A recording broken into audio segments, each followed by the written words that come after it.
সম্পত্তিগুলো বেচে নিলাম করে সরকারের দরকার ছিল ওই অসহায় লোকদের টাকা ফিরিয়ে দেওয়া। সেই পরিমাণ 2010 সালে অনুযায়ী ছিল 2700 কোটি টাকা। 350 একরের মতো জমি কাকে দিচ্ছে? 1 টাকায় 999 বছরের লিজ সৌরভকে দিচ্ছে। ওদের সম্পত্তির টাকা সৌরভ নিয়ে বলাবে? কি অনুপ্রেরণার এত বড় এত সুযোগ! আইকন হলে কি এত টাকা হয় যে ক্রিকেটার থেকে শিল্পপতিতে রূপান্তরিত হয়ে যায়?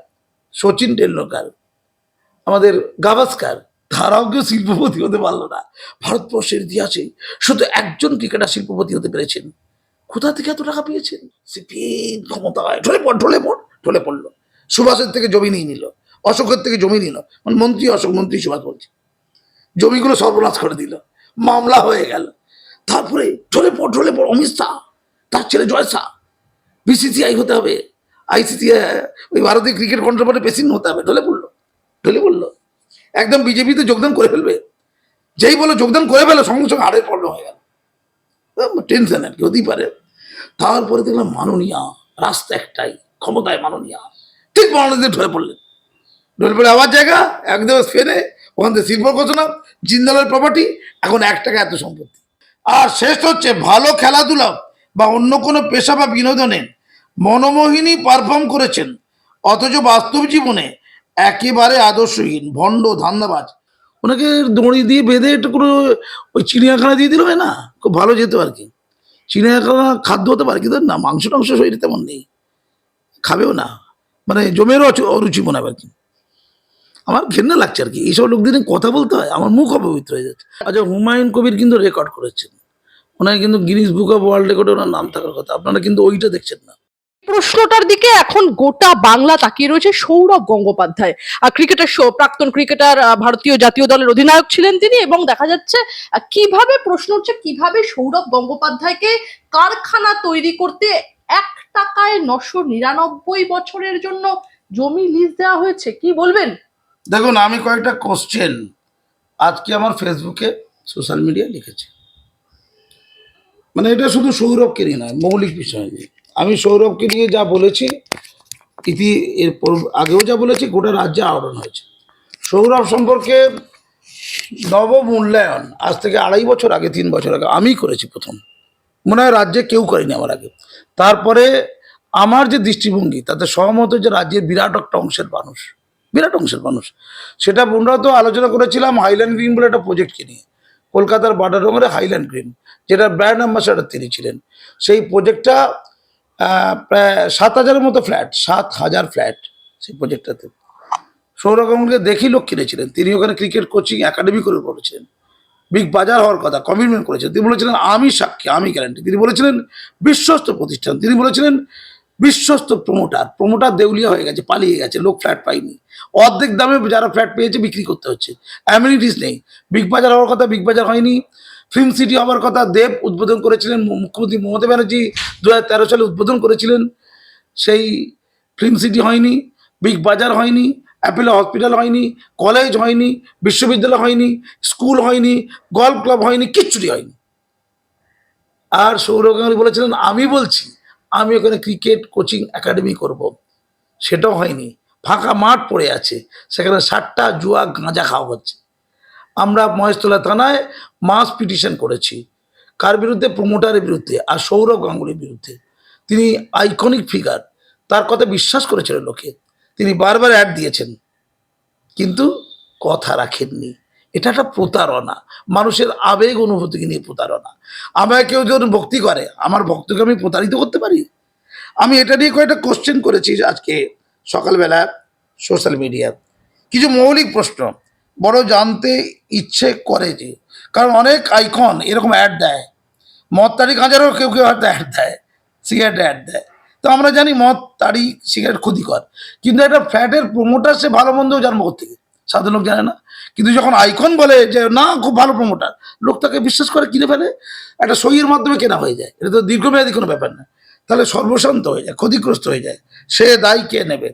আমি পরিষ্কার বলছি মৌলিক প্রশ্নগুলো। এক, বড় জানতে ইচ্ছে করে আর কি। এক, আইকন হলে কি অসহায় সরলমতি লোকের টাকা লুটে সৃষ্ট চিটফান্ডের শত শত কোটি টাকার সম্পত্তি 1 টাকায় অর্জন করা যায়?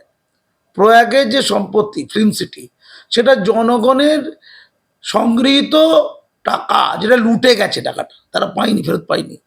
সেই টাকার সম্পত্তিগুলো বেচে নিলাম করে সরকারের দরকার ছিল ওই অসহায় লোকদের টাকা ফিরিয়ে দেওয়া। সেই পরিমাণ 2010 সাল অনুযায়ী ছিল 2700 কোটি টাকা। 350 একরের মতো জমি কাকে দিচ্ছে 1 টাকায়? 999 বছরের লিজ সৌরভকে দিচ্ছে। ওদের সম্পত্তির টাকা সৌরভ নিয়ে বলাবে? এ কি অনুপ্রেরণার এত বড়, এত সুযোগ! উফ, তাই লোক দৌড়াচ্ছে না। ঠিক।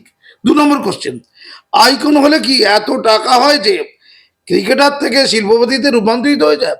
সচিন টেন্ডুলকার, আমাদের গাভাস্কার, তারাও কেউ শিল্পপতি হতে পারলো না। ভারতবর্ষের ইতিহাসে শুধু একজন ক্রিকেটার শিল্পপতি হতে পেরেছেন। কোথা থেকে এত টাকা পেয়েছেন? সেটা একমাত্র সৌরভ গাঙ্গুলি। এই করে পেয়েছেন, এই অনৈতিক কর্মকাণ্ডের মাধ্যমে? আমার প্রশ্ন রয়ে গেল। 3, আইকন হলে কি, আইকন হলে কি যে দল যখন সরকারে তার দিকে ঢলে পড়তেই হবে? সিপিএম ক্ষমতায় ঢলে পড়লো। সুভাষের থেকে জমি নিয়ে নিল, অশোকের থেকে জমি নিল, মানে মন্ত্রী অশোক, মন্ত্রী সুভাষ বলছে, জমিগুলো সর্বনাশ করে দিল, মামলা হয়ে গেল। তারপরে ঢলে পড় অমিত শাহ, তার ছেলে জয় শাহ, বিসিসিআই হতে হবে, আইসিসি, ওই ভারতীয় ক্রিকেট কন্ট্রোল বোর্ডের প্রেসিডেন্ট হতে হবে। ঢলে পড়লো একদম, বিজেপিতে যোগদান করে ফেলবে। যেই বলে যোগদান করে ফেলো, সঙ্গে সঙ্গে হাড়ের প্রবলেম হয়ে গেল। টেনশন আর কি হতেই পারে। তারপরে দেখলাম মাননীয়া, রাস্তা একটাই, ক্ষমতায় মাননীয়া, ঠিক মাননীয় ঢলে পড়ে আবার জায়গা একদম স্পেনে, ওখান থেকে শিল্প ঘোষণা, জিন্দালের প্রপার্টি, এখন 1 টাকা এত সম্পত্তি। যেদিকে ক্ষমতা ধায় সৌরভ বাবু সবসময় সেই দিকেই যায়। শুধু সৌরভ একলা না, আরো আছে অনেকে। বাংলা শিল্প ঘোষণা বাংলায় বসে নয়। আচ্ছা, আইকন হলে কি যে দল সরকারের তার দিকে ঢলে পড়তে হয়? সেই সরকারের শত অপরাধ থাকলেও প্রতিবাদ করার সহজাত আতঙ্কে কি মুখে দামি নিউকো প্লাস লাগাতে হয়? চারিদিকে কত পাপ, অন্যায় চলছে, দুর্নীতি চলছে, পাপ চলছে। এই গাছের তলায় বসে আছে গান্ধী মূর্তি, মাতঙ্গিনী মূর্তি, অসহায় শিক্ষকদের দল। তিনি বাংলার ব্র্যান্ড অ্যাম্বাসেডার, তিনি। আমি বাবা চুপচাপ, কিচ্ছু বলবো না। এটা হতে পারে? মুখে তখন নিউকো প্লাস লাগিয়েছে, মাননীয় খেপে যাবে। তাহলে 1 টাকার টিকিট, 1 টাকার জমি পাবে, মানুষ বড় মরুক। এটা কি একটা আইকনের ক্যারেক্টার? একটা আইকন কি, আইডলটা কি সমাজে এরকম হবে? আমার প্রশ্ন থেকে গেল। 4, বাংলা শিল্প ঘোষণা বাংলায় বসে না, শুধু স্পেনে বসে অথবা দাঁড়িয়ে ঘোষণা করা কি আইকনিক আভিজাত্য? সেন্ট জেভিয়ার্স কলেজ, কাঁধ ঝাঁকিয়ে আইকনিক আভিজাত্য। আমি ওই যে জিন্দালের জায়গায় এই ইস্পাত কারখানা করছি, ওটা বাংলায় বলা যাবে না, কারণ ইংরাজিতে বলতে হবে। যদিও ওখানকার লোক ইংরাজি ভালো জানে না, স্পেনের লোক, এবং ক্রিকেট খেলাটাও জানে না। ক্রিকেট 10-12টা দেশ জানে, নামটা জানে। বিশ্বের বৃহত্তম দেশ ক্রিকেটের নামটাই জানে না। এটা কোনো আন্তর্জাতিক খেলাই নয়, ওটা মানে খেলে না। আমরা ওই আবেগপ্রবণ ক্রিকেট, আমাদের না অনেক ধরনের অসুখ হয়, এটা ক্রিকেটই অসুখ, অসুখে আমরা নিমজ্জিত। আচ্ছা, আবার 5 নম্বর, গাছেরও খাবো আবার তলারও কুড়বো, এই শব্দবন্ধটির সার্থক রূপায়ণ করতে বাংলার কোন আইকন সর্বোচ্চ নম্বর লাভ করেছেন? অমিত শাহর কাছে গেলেন, অমিত শাহ গেলেন তার বাড়িতে ডিনারে, খেলেন দিলেন, তার সাথে যে সকল এমপি এমএলএরা গেলেন, তাকে সাদর অভ্যর্থনা জানায়নি। ওনার স্ত্রী বলেছেন ওনাকে তো ইনভাইট করিনি, মানে ওদের খাওয়া দাওয়ার প্রবলেম ছিল, তাই চলে গিয়েছিল। অনেকদিন খাইনি তো একটা এমপি এমএলএ, আর এই বিজেপি সভাপতি না কারা সব গিয়েছিল, ইত্যাদি ইত্যাদি। তারপর দিন ম্যানেজ করতে হবে, ড্যামেজ কন্ট্রোল করতে হবে, গাছে উঠেছিল, অমিত থেকে ডেকেছিল, তলার ঘুমোতে হবে, ফিরহাদ হাকিমের সাথে দেখা, মানে নাটকীয়ভাবে দেখা। ফিরহাদ বাবু আমার কতদিনের বন্ধু, আরে বাবা, ব্যালেন্সটা কেন? তখনও চিন্তা ছিল যদি আন্তর্জাতিক ক্রিকেট কন্ট্রোল বলে প্রেসিডেন্টটা হওয়া যায়, মানে ভারতের তো হয়েছে, ওটা অমিত শাহ যদি করিয়ে দেয়নি, আর ভাব নেই, দরকার নেই, প্রয়োজন মিটে গেছে। মাননীয় আছে 1 টাকা, আরে আপনাকে দিচ্ছে না, আমাকে দিচ্ছে না, ওনাকেই বা দেবে কেন?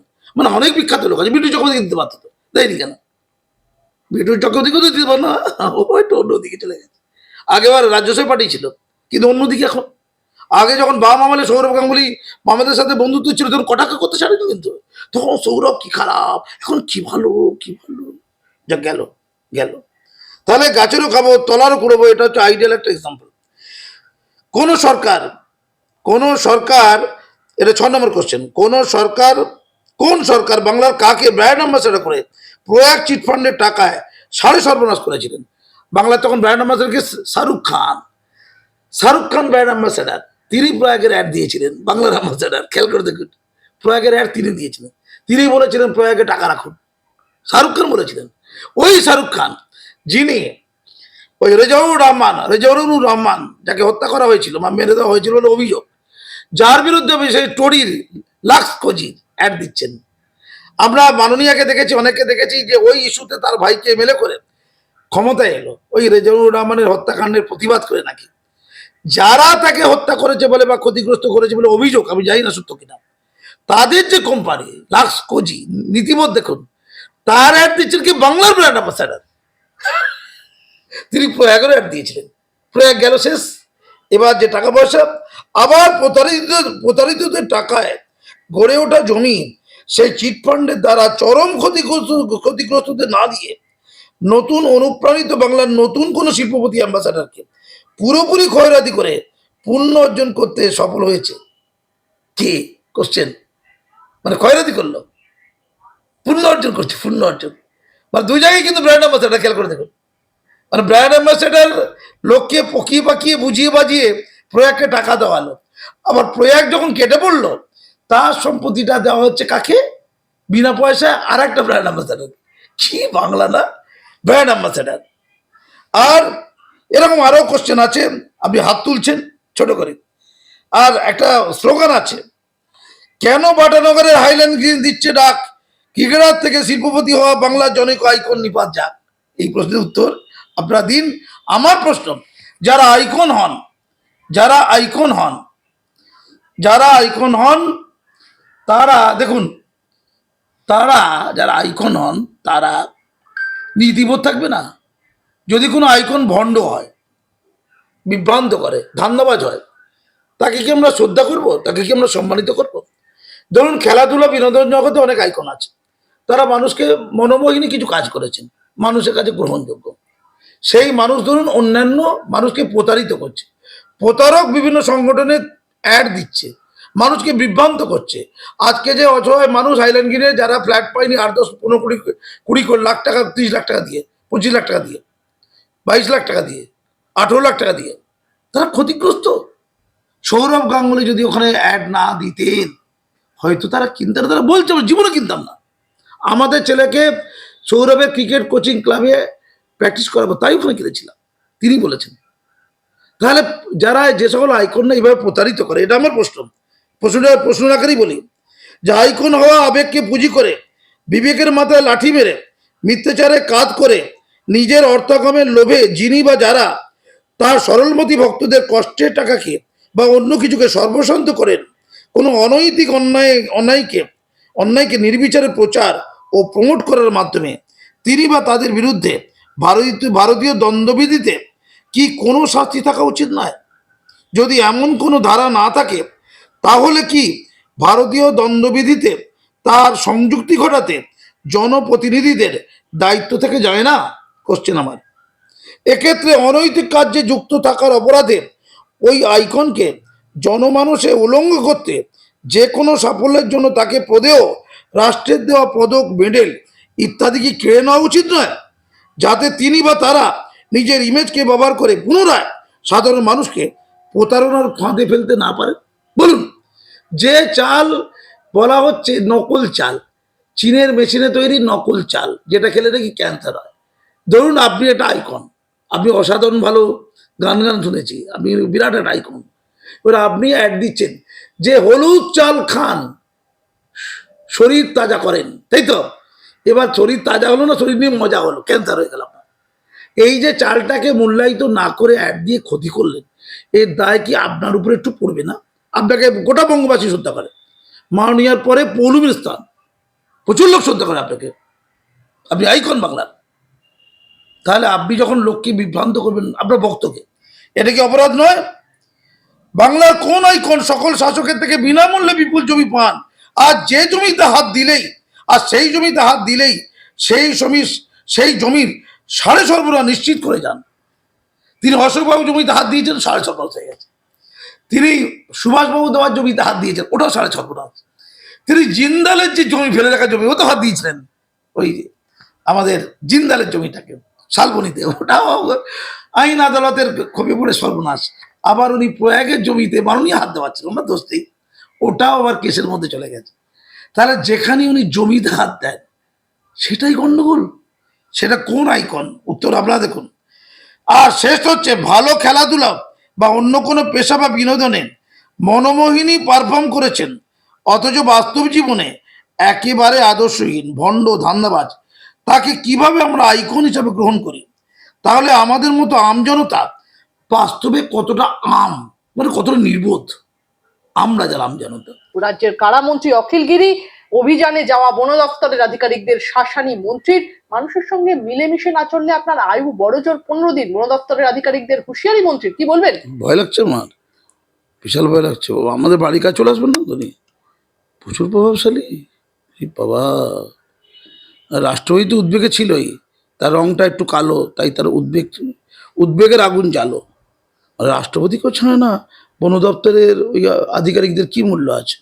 আমার ভোট চাই না, রাজ্য রসদলে যাক, সবগুলো দখল করে রেখে দিই, কোনো ব্যাপার না, সব জায়গায় দখল করে নেবে পাবলিক, ভোট দেয় ওরা, ওদের কত আঙুল, কি চলছে? আমি পরিষ্কার বলছি, এতে কি বার্তা যাচ্ছে? যারা কাজ করতে চাচ্ছে তাদের তো দায় ওটা, তাদের ওটা সার্ভিস, তাদের এমপ্লয়ি সরকারের, তাদেরকে হুমকি দিচ্ছে, চেতাবনী দিচ্ছে, কি বলেছে 15 দিন একদম আয়ু, 15 দিন মেরে দেবে নাকি? রে বাবা, হেভি দেখতে কিন্তু, লম্বা চওড়া, প্রচুর পাওয়ারফুল, হেভি গুছিতে, হেভি তেজ। রে বাবা, ওনাকে দড়ি দিয়ে বেঁধে একটু কোনো ওই চিড়িয়াখানা দিয়ে দিল হয় না, খুব ভালো যেত আর কি। চিড়িয়াখানা খাদ্য হতে পারে, কিন্তু না, মাংস টাংস শরীরে তেমন নেই, খাবেও না, মানে জমেরও অরুচি মনে হবে আর কি। আমার ঘেন্না লাগছে আর কি, এইসব লোকদের নিয়ে কথা বলতে হয়, আমার মুখ অপবিত্র হয়ে যাচ্ছে। আপনারা বারে বারে এইসব বাজে বাজে মানুষদের সম্পর্কে আমাকে বলাচ্ছেন। আর বিজেপি বিধায়কের ঠ্যাং ভেঙে দেওয়ার হুমকি হুমায়ুন কবিরের, তৃণমূল বিধায়ক বলছেন যে মুর্শিদাবাদের 2 বিজেপি বিধায়ক বড্ড আস্ফালন দেখাচ্ছে। আচ্ছা, হুমায়ুন কবির কিন্তু রেকর্ড করেছেন, ওনাকে কিন্তু গিনিস বুক অফ ওয়ার্ল্ড রেকর্ডে ওনার নাম থাকার কথা, আপনারা কিন্তু ওইটা দেখছেন না, ভুলভাল বিষয় নিয়ে খালি বকবক করছেন। হুমায়ুন কবির মনে হচ্ছে ভারতবর্ষে কেন গোটা ওয়ার্ল্ডের ইতিহাসে একটা ঐতিহাসিক ঘটনা ঘটিয়েছেন, সেটা দল পরিবর্তনে, এত ঘন ঘন দল পরিবর্তন আর কি। ওই কি নাম, কি সিং, অর্জুন সিং আর ওই রাজীব বন্দ্যোপাধ্যায়, এরা কি করে 2-3টে বদল করেছে। কিন্তু রাজীব বন্দ্যোপাধ্যায় আমাদের হুমায়ুন কবির, উনি ছিলেন কংগ্রেসে, তারপরে গেলেন নির্দলে, তারপরে গেলেন তৃণমূলে, তারপরে আবার গেলেন কংগ্রেসে, আবার ওখান থেকে তৃণমূলে, আবার তৃণমূল থেকে গেলেন বিজেপিতে, বিজেপি থেকে আবার গেছেন তৃণমূলে, আর কোন আবার নির্দলে, আবার নির্দলে, আমি এত বলতে পারবো না, অঙ্ক করতে হবে, ভুল হয়ে যাচ্ছে কথা। তাহলে কতবার না, 8-10 বার না, সকালে এক দলে, বিকেলে অন্য দলে। আচ্ছা, উনি কিছুদিন আগে বিজেপি করতেন না, বিজেপিতে ঘুনঘুন করছেন, বিজেপি পাত্তা দেয়নি। আচ্ছা, বিজেপি করার সময় মাননীয় ঠ্যাং ভাঙার কথা ভাবিনি তো আবার, বাবা ভয় লাগে। আচ্ছা, উনি তো আবার সেই হিন্দুদেরকে নাকি ওই 70%কে ওখানে 30% না, ওদের ভাগীরথী যারা ফেরাতে বলেছিলেন, ভাগীরথী না, আচ্ছা ভাগীরথী, গঙ্গায় লাশ ভেসেছিল জানেন তো, ওই ডাইরেক্ট অ্যাকশন হয়েছিল না 1946 সালে, স্বাধীনতার জাস্ট প্রাককালে। গঙ্গার রং কিন্তু, জলের রং লাল ছিল জানেন, প্রচুর ডেড বডি ভাসত আর কি, শত শত ডেড বডি গঙ্গার জলে। তো উনি বেশি কিছু করছেন না, ভাগীরথী জলে ভাসিয়ে দেবেন, ও ট্যাঙ্কটা ভেঙে দেবেন। আচ্ছা আচ্ছা, মাননীয়া আপনাকে কিভাবে ও সাহায্য করছে? ওনার কাছে খুব ভোট আছে বুঝি? আচ্ছা আচ্ছা, ওই ভোটগুলো কি টাইপের ভোট? ওই বাকিবুল টাইপের ভোট? বাকিবুল, আমি দুলবুলের ভোট, দুলবুল। আচ্ছা, কিন্তু একটা কথা বলবো, এই দুলবুলের মাঝে হুমায়ুন কবির কিন্তু দিচ্ছে জাস্ট একটা গুল, ও কিচ্ছু করবে না। ও আগামীতে যখন বিজেপির দিকে ঢলে পড়বে, একটু ক্ষমতা লম্ফ দিয়ে এখানে আসবে, ওকেও একটু পাগলা গারো দিয়ে দড়ি দিয়ে বাঁধা, ভাবতে হবে না, শরীরে কিছু নেই, বেশি সময় লাগবে না, বেঁধে দিলেই হয়ে যায়, ওরা কিচ্ছুটি নয়। আমি ওকে নিয়ে যে বকছি, এটা আমার যে মর্যাদা, তার অবনয়ন বলতে পারেন, অত নিম্নমানের লোককে নিয়ে বকা। ধন্যবাদ। 16ই আগস্ট খেলা হবে দিবস পালনের জন্য 15,000 টাকা করে দেওয়ার কথা জানালো রাজ্যের ক্রীড়া দপ্তর। রাজ্য জুড়ে খেলা হবে দিবস পালনের উদ্যোগ নেওয়া হয়েছে। কোন ক্লাবগুলি খেলা হবে দিবস পালনের জন্য টাকা পাবে তাও স্পষ্ট করে দেওয়া হয়েছে, কি বলবেন? আমি ওটা হেসে নি, একদম কোথায় গিয়ে হাসবো বলুন তো, আপনার ক্যামেরার সামনে হাসবো? হাসি আর কি করব, হাসতে ইচ্ছে করছে। সত্যি কত টাকা, মাননীয়ার একটা টাকার গাছ আছে জানেন তো, সেখানে টাকা খুব আছে। মাননীয়া কিন্তু প্রচার করেন না, আমি আগেও মনে হচ্ছে আপনাদের চ্যানেলে বলেছি, মাননীয়ার ভূমিকাটা অনেকটা টাটা কোম্পানির মতো, আম্বানির মতো নয়, দেখনদারি নেই, সবসময় আছে আছে দেখো দেখো করে না। টাটা কোম্পানির লোকেদের বিয়ে 4টে লোককে ডেকে গোপনে একটা বিয়ে হয়ে যায়, কিন্তু আম্বানির বিয়েটা কি সুন্দর হলো না? মাননীয় কার্ড পেয়েছিলেন। ওনার টাকা পয়সা নিশ্চয়ই আছে, নেই বলছে কিছু ক্ষেত্রে নেই, ওনার ক্ষেত্রে মনে হচ্ছে সিলেক্টিভ নেই, সিলেক্টিভ, যেমন ডিএ নেই, যেমন চাকরিতে নিয়োগ নেই, এমনকি সিলেক্টিভ নেই আছে, কিন্তু কিছু জায়গায় আছে, বড় বেশি করে আছে। সেই বড় বেশি করে আছে, তো মা দুর্গার জন্য হলে ভালো লাগতো, মা দুর্গা একটু আশীর্বাদ করতে। মা দুর্গার জন্য 85,000 টাকা নয়, থিম পুজোর জন্য। আমাদের অক্টোবর মাসের 10 তারিখে বা 9 তারিখে যে পুজো শুরু হচ্ছে, ওটা কি দুর্গা পুজো হচ্ছে? একদমই। না, আমি তো জানি থিম পুজো হচ্ছে। 85,000 টাকা দুর্গা মাকে দিতে পারে, ওটা আইনে নেই যে। সংস্কৃতিকে দিতে পারে, সংস্কৃতি হচ্ছে, পুজো হচ্ছে না, উৎসব হচ্ছে, উৎসব সংস্কৃতি হচ্ছে, আর থিম পুজো হচ্ছে। এই বুর্জ খলিফাকে আনা হবে কলকাতায়, সেই বুর্জ খলিফা কি পবিত্র খলিফা, ওরে বাবা, সেটা সবচেয়ে শ্রেষ্ঠ পুজো হবে আর কি। সেখানে এই 85,000 টাকাটা যাবে, মানে মা দুর্গার জন্য যাবে না, মা দুর্গার জন্য কিছু এই লোক টোক পুজো টুজো করবে, ওটা ব্যর্থ ছোটোখাটো জিনিস। আসল হচ্ছে থিম, সবাই হাঁ করে থিম দেখবে, পাশে একটা মাননীয় ছবিও দেখতে পাবে, কিন্তু নিশ্চয়ই টাকা দিয়েছে মাননীয় ছবিটা থাকবে না। সেরকম খেলা হবে কি, ওই ওসমান, এইরকমই কি নাম, ওই বাংলাদেশের আওয়ামী লীগেরই শুনে লোকটি আর কি, সেই ওসমান সাহেবের এটা খেলা হবে স্লোগান ছিল। বাংলাদেশ থেকে তো মাননীয়া একটু হাসিনার সাথে ঝগড়াঝাটি মনে হচ্ছে আছে আর কি, কিন্তু বাংলাদেশকে খুব পছন্দ করে, যেমন নজরুল ইসলামকে পছন্দ করে, বাংলাদেশকেও পছন্দ করে।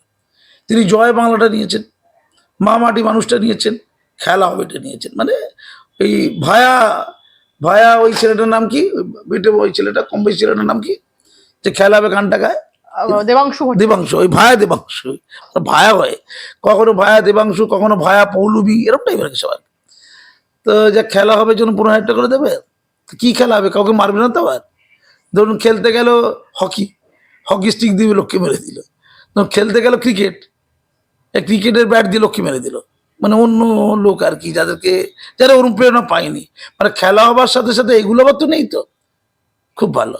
তো মাননীয় তরুণের জয়গান করেন উনি, 18 বছর বয়সে স্লোগান দিচ্ছেন, তাদের ক্লাবগুলোকে টাকা দিয়েছি যাতে তারা দুর্গাপুজো করতে পারে, মানে থিম করতে পারে।